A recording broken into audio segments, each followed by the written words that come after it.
मित्रांनो, एकदा का माणसाची उलटी गिनती सुरू झाली तर मग मात्र त्याला सुट्टीच मिळत नाही, असं हे मला काही हरकत नाही.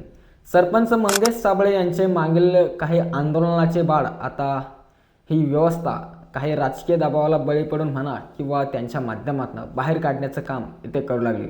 म्हणजे वेळ आणि संधीचा फायदा हे नक्कीच इथे उचलू लागले. रिसेंटली त्यांचं झालेलं संभाजीनगर येथील आंदोलनाच्या माध्यमातून त्यांच्यावरती तब्बल 6 कलमांअंतर्गत गुन्हे तर ऑलरेडी दाखल झाले. त्यांना पहिल्यांदा 2 दिवसाची कोठडी सुनावण्यात आली होती. त्याच्यानंतरही परत एकदा 2 दिवसाची त्यांना न्यायालयाने कोठडी सुनावण्यात आलेली आहे आणि अद्याप ते सध्या पोलीस हिरासतमध्ये आहे आणि पोलिसांच्या ताब्यात असून ते कोठडीत आहे.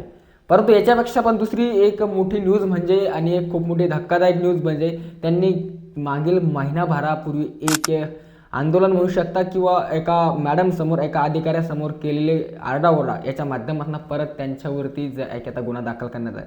नेमका अपडेट काय थोडक्यात सविस्तर सांगू शकतो. जसं की तुम्हाला एक ह्या साईटला एका न्यूज वृत्तपत्राचा एक स्क्रीनशॉट ते बघू शकता. जिल्हा परिषद आवारात राडा प्रकरणी साबळेवर महिनाभरानंतर परत एकदा गुन्हा दाखल. जे आहे की जिल्हा परिषद कार्यालयाच्या समोर राडा केला होता त्यांनी एका अधिकाऱ्यासमोर. जिल्हा परिषदेच्या मुख्य कार्यकारी अधिकारी मिन्नू PS यांचे शासकीय वाहन अडवून शासकीय कर्तव्य पार पाडण्यात अडथळा निर्माण केल्याप्रकरणी सामाजिक कार्यकर्ते सरपंच मंगेश साबळे राहणार मौज गेवराई पायगाव तालुका फुलंब्री जिल्हा छत्रपती संभाजीनगर यांच्यावर क्रांती चौक पोलीस ठाण्यात गुन्हा दाखल करण्यात आला आहे. विशेष म्हणजे 8 जून रोजी झालेल्या या प्रकरणात 10 जुलैला म्हणजेच महिनाभरानंतर कारवाई करण्यात आली आहे. तर बघू शकता की त्यांनी मागील महिनाभरापूर्वी एक व्हिडिओ केला होता त्यांच्या इंस्टाग्राम अकाउंटवरती, त्यांनी फेसबुक अकाउंटवरती लाईव्ह केला होता आणि त्याच्यातून त्यांनी PS जे की एक प्रशासकीय अधिकारी आहे, ज्या जिल्हा परिषदेचा मुख्य अधिकारी, ते त्यांच्या माध्यमातून साबळेवरती गुन्हा दाखल करण्यात आला. कशामुळे दाखल करण्यात थोडक्यात बघूया. कार्यालयात आला होता, त्याचे काही थकीत बिल मिळालेले नव्हते. याच कारणावरून त्यांनी मुख्य कार्यकारी यांच्या दालनासमोर प्रचंड आरडाओरडा करण्यात सुरुवात केली. त्या एका बैठकीसाठी जिल्हाधिकारी कार्यालयाकडे जाण्यास निघाल्या होत्या.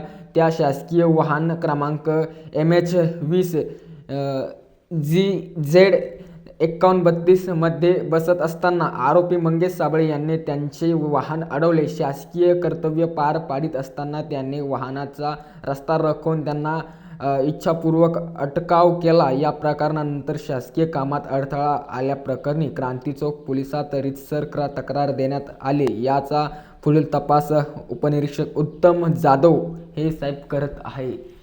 तर मित्रांनो, तुम्ही बघू शकतात की जर कधी एखाद्या अधिकाऱ्यासमोर तुम्ही जात असाल, तुम्ही जाब विचारत असाल, जर कधी तुम्ही एखाद्या गावचे सरपंच असाल, एखाद्या गावचे प्रतिनिधी असाल आणि तुम्ही एखाद्या कार्यालयासमोरून एखाद्या अधिकाऱ्यासमोर जाऊन प्रश्न विचारत असाल की आमचे थकीत बिलं अद्याप आले नाही, तर मग थेट तुमच्यावरती तब्बल 1 महिन्याबाद हा गुन्हा दाखल करण्यात येतो.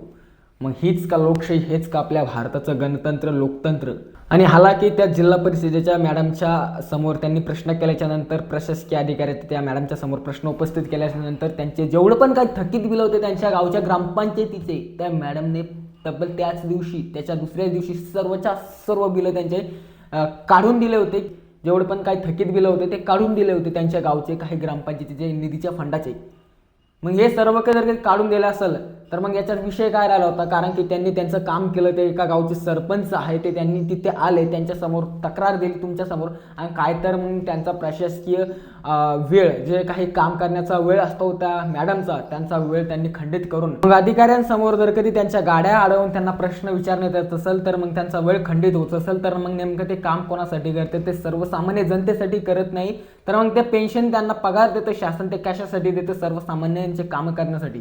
आणि आता सध्या करंट त्यांच्या आंदोलनाची न्यूज सांगून जायचं म्हटलं तर, समजून घ्यायचं म्हटलं तर, त्यांना परत एकदा न्यायालयाच्या माध्यमातून ऑलरेडी 2 दिवसाची कोठडी सुनावण्यात आलेली आहे. आणि त्यांचं म्हणणं पडलं की त्यांच्याकडून तपास सुरू आहे. नेमकं याचा तपास काय करू लागले, याच्या माध्यमातून कोठडी देऊन कशाचा तपास करू लागले, हे प्रशासकीय यंत्रणा, आता हा देखील प्रश्न इथे उपस्थित होते. आंदोलन केलंय, सर्व काही केलंय, थोडक्यात आरडाओरडा झाला, ठीक आहे, कारण की त्यांचे काही प्रश्न होते.